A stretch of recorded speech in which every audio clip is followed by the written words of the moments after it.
Tomas džiaugiasi. Turiu važiuoti pas storąjį kontrolierių. Persis aiktelėjo. Kūžiantis katilai, storasis kontrolierius išplaukė tavęs ieškoti į Ūkanotą salą kartu su Edvardu, Gordonu ir Džeimsu. Kaip tik, tuomet atskrido Haroldas. Jis nebuvo patenkintas.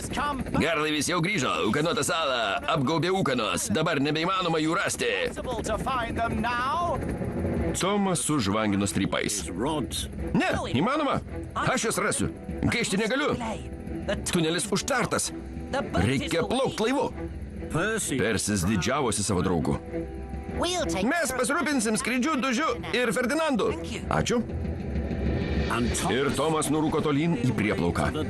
Netrukus jis jau riedėjo surūdijusiais Ūkanotos salos bėgiais.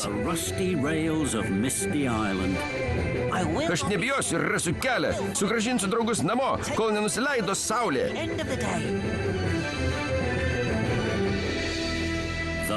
Vietiniams miškakirčiams patiko dirbtuvėse.